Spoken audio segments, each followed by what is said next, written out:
नमस्कार, कैसे हैं आप सब। मैं दिनेश गुप्ता आपके समक्ष एक बहुत ही अच्छा प्रसंग लेकर उपस्थित हूँ। अष्टावक्र के बारे में आप सब जानते होंगे। पार्ट 1 बनाया था कि अष्टावक्र कैसे अपने पिता का बदला लेता है जनक के दरबार में। अभी उसका विस्तार रूप लेकर के मैं जनक और उसके बीच में क्या संवाद हुआ उसको लेकर के मैं आपके बीच में उपस्थित हूँ। आशा करूँगा ये वीडियो आपको अच्छा लगेगा। अगर अच्छा लगेगा तो ज़रूर लाइक कीजिएगा, सब्सक्राइब कीजिएगा और शेयर कीजिएगा। कमेंट्स के माध्यम से अपना सुझाव भी दीजिएगा, आपका सुझाव का इंतज़ार रहेगा। ऋषि अष्टावक्र एक प्रमुख वेदांती ऋषि थे जो वेदांत दर्शन के प्रमुख सिद्धांतों को बोधित करने वाले व्यक्ति थे। उनका नाम अष्टावक्र इसलिए है क्योंकि उनके शरीर को 8 कोनों में बड़ा विकृति रहित बना हुआ माना। अष्टावक्र बोले कि 8 वसु है। राजा के दरबार में जब वंदिन से उनका मुकाबला चल रहा था, शास्त्रार्थ चल रहा था, तो अष्टावक्र बोले कि 8 वसु है तथा यज्ञ के स्तंभ कोण भी 8 होते हैं। वंदी ने कहा कि प्रति यज्ञ में समिधा 9 छोड़ी जाती है, प्रकृति 9 प्रकार की होती है तथा बृहति छंद में अक्षर भी 9 के ही होते हैं। अष्टावक्र बोले कि दिशाएं 10 है, तत्वज्ञ 10 होते हैं, बच्चा 10 माह में होता है और दाही में भी 10 ही होता है। अब ये दोनों संवाद चल रहे थे राजा जनक के दरबार में। राजा जनक देख रहे थे। राजा जनक स्वयं ज्ञानी थे किंतु उन्हें ज्ञान किसी गुरु से प्राप्त नहीं हुआ था। उनका मानना था कि जैसे ज्ञान के बिना मोक्ष नहीं हो सकता, उसी प्रकार सद्गुरु से संबंध हुए बिना ज्ञान की प्राप्ति नहीं हो सकती है। गुरु इस भवसागर को पार करने वाले नाविक व उनका ज्ञान नौका के समान है। अतः ज्ञानी राजा जनक ने ज्ञानी गुरु की खोज के लिए राज्य में डंका पिटवा दिया था। जो कोई मुझे ज्ञान का उपदेश देगा उसे मनमाना धन प्राप्त होगा और यदि वह मुझे ज्ञान का उपदेश नहीं दे सकेगा तो उसे बंदी गृह में रहना होगा, यानी उसको बंदी बना लिया जाएगा, लेकिन उसे बंदी गृह की यातना नहीं भुगतनी होगी, यानी कि सिर्फ बंदी बना रखा जाएगा, बल्कि सुख से सभी साधन भोगने होंगे, लेकिन वो यही रहना होगा। घोषणा सुनकर बहुत से ज्ञानी राजा जनक की सभा में उपस्थित हुए, परंतु सच्चा ज्ञान न दे सके और उन्हें बंदी गृह में सुख भोग के लिए जाना पड़ा। एक बार ऋषि कुमार अष्टावक्र के पिता भी धन के लोभ में राजा जनक की सभा में पहुँचे, परंतु उन्हें भी हार मानकर बंदी गृह में रहना पड़ा और बंदी गृह में बंद होना पड़ा। अष्टावक्र को जब यह पता चला तो वो निराश हुए और राजा जनक जी के दरबार में पहुँचे। उनके सभा में जाकर उपस्थित हुए।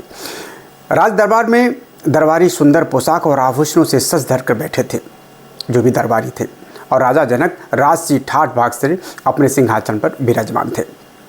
ऋषि कुमार अष्टावक्र के अंग 8 स्थानों से टेढ़े मेढ़े थे। मनुष्यों की यह दुर्बलता है कि वो ब्रह्मा के विधान में अपनी टांग जरूर अड़ाता है। अष्टावक्र के टेढ़े मेढ़े शरीर को देखकर सभासदों की हंसी से राजा जनक भी की सभा गूंजने लगी। अष्टावक्र को देख करके सभी हंस रहे थे, चूँकि वो टेढ़े मेढ़े थे। जहाँ ज्ञान की चर्चा के लिए सभा जुड़ी हो वहाँ शरीर की बनावट देखकर हंसना मनुष्य की मानवता नहीं वर्ण दुर्बलता ही कही जाएगी।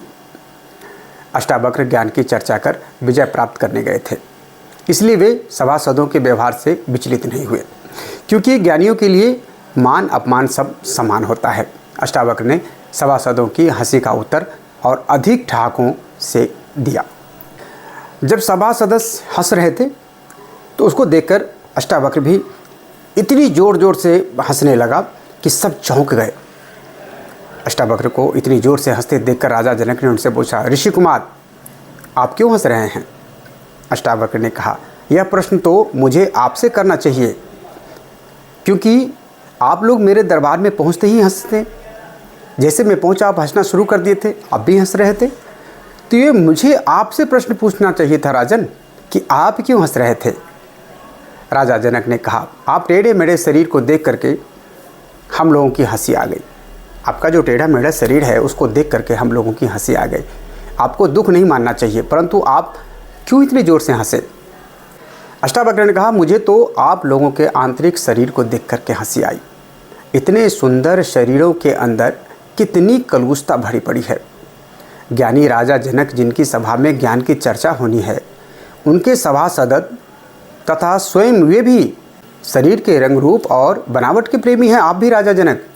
उनके यहाँ ज्ञान की नहीं, नश्वर शरीर की महत्ता है। अष्टावक्र थोड़ा सा गुस्से में राजा जनक की तरफ देखकर यह बात बताई। यह सुनकर दरबार में सभी स्तब्ध रह गए, सन्न रह गए। जनक तो और भी ज़्यादा सन्न रह गए।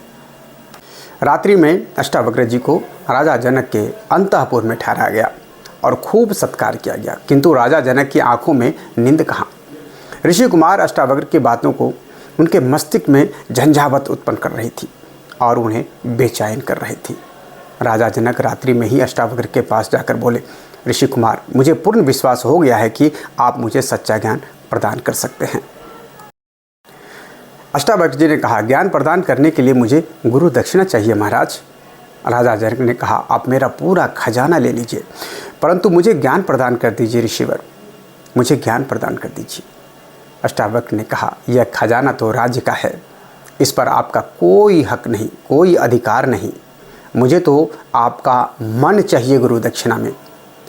आप अपना मन गुरु दक्षिणा में दीजिए। राजा जनक ऐसा करने को राजी हो गए।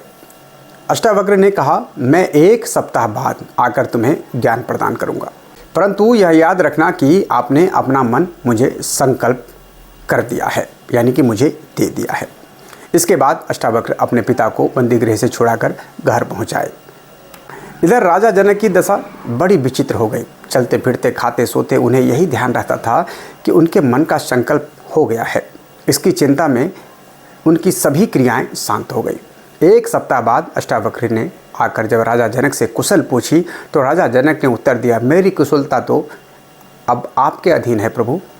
मन तो आपका हो चुका है और अब मैं जड़वत हो चुका हूँ, किंतु मुझे इसी में परम शांति मिल रही है। अष्टावक्र जी ने कहा, इस जड़ता को तुम आत्मज्ञान के पास ले जाने वाली जड़ता समझो राजन, क्योंकि अब तुम ज्ञान प्राप्त करने के लिए योग्य हो गए हो। ऋषि कुमार अष्टावक्र द्वारा राजा जनक को ज्ञान प्रदान करना। वो जानिए कि क्या ज्ञान दिया अष्टावक्र ने राजा जनक को। ये बहुत ही महत्वपूर्ण है, इसको आपको जानना चाहिए।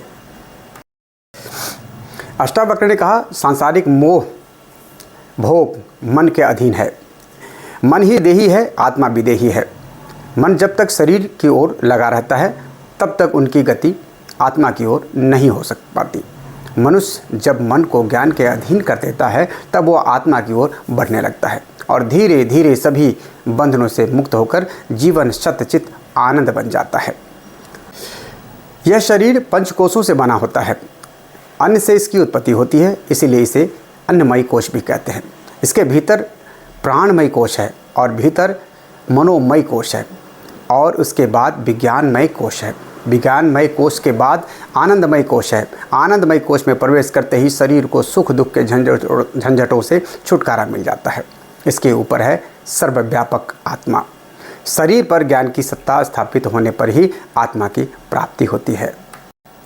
राजा जनक, अब मैं इस ज्ञान के साथ आपका मन आपको वापस कर रहा हूँ। जो मन आपने मुझे दक्षिणा में दिया था, संकल्प में दिया है, जो मैंने भी आपको ज्ञान दिया है, उस ज्ञान के साथ मैं आपको वापस कर रहा हूँ। अब मेरे आदेश से ज्ञान के अधीन होकर इस राज का संचालन कीजिए। समस्त जीवों में अपनी आत्मा का अनुभव कीजिए। सबसे बड़े होकर रहिए। राजा जनक को ज्ञान देकर अष्टावक्र जी चले गए और उस ज्ञान को धारण कर राजा जनक देही से विदेही बन गए।